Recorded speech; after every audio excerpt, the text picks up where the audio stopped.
Hello everyone, तो कैसे हैं आप? आशा है आप लोग बढ़िया होंगे और मस्त होंगे।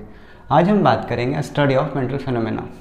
देखो, जो हमारा मेंटल फिनोमेना होता है, इसके कारण ही हम चीज़ों को समझ पाते हैं, याद कर पाते हैं, याद रख पाते हैं, फिर कम्युनिकेट कर पाते हैं एक दूसरे से। ओके, अगर हमारा मानसिक घटना ना हो, मेंटल फिनोमेना ना हो, तो क्या हम इस दुनिया से परसीव कर सकते हैं? इस दुनिया को समझ सकते हैं, पीपल को देख सकते हैं और बता सकते हैं कि हाँ ये मेरा अपना है या फिर पराया है? नहीं। मेंटल फिनोमेना होता है तभी हम सब कुछ कर पाते हैं।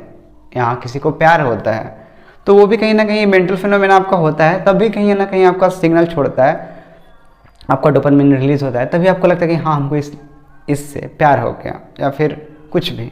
ओके, तो study of mental phenomena is a central focus of psychology and philosophy of mind, exploring the nature of consciousness, thoughts and experience। ये क्या करता है? एक्सप्लोर करता है किसको? Nature of consciousness.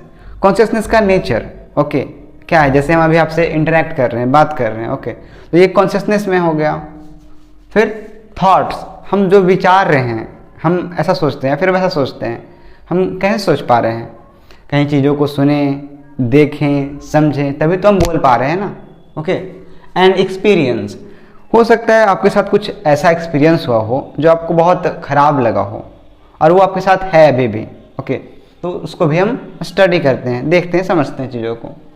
Experience of mental phenomena. Okay, perception है, perception means अनुभूति, memory याद, इमोशंस भावनाएं, बिलीफ आस्था, आप किसी भी चीज़ को मान लेते हो बिना उसे जाने कि वो सही है या फिर गलत है। ओके, फिर डिज़ायर, आपका चाह। देखो, हम जो भी कुछ करते हैं, हम इंसान जो भी कुछ करते हैं, कहीं ना कहीं हमारा उसमें एक डिज़ायर होता है, एक सेल्फिशनेस होता है। ओके, फिर इंटेंशन, इरादा, आपका इरादा कैसा रहता है? अच्छा इरादा या फिर ख़राब इरादा? आप कौन सा इंटेंशन के साथ किसी से बात कर रहे हो, किसी से कम्युनिकेट कर रहे हो, वो आप समझते हो। तो आपका इंटेंशन कैसा है? वो तो इरादा हो गया। थॉट्स क्या हो गया? सोच विचार, आप जो सोचते हो विचारते हो।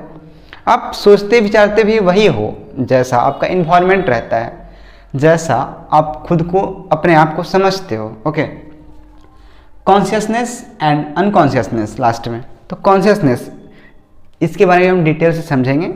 ओके, कॉन्शियस मतलब चेतना, जो हम एक्टिव, जैसे अभी हम लोग बात कर रहे हैं, या फिर कुछ भी हम सोचते हैं, समझते हैं, पढ़ते हैं, लिखते हैं, हंसते हैं, बोलते हैं, गाते हैं, नाचते हैं, जो भी, वो सब हमारा कौन सा मोड में होता है? कॉन्शियसनेस में ना।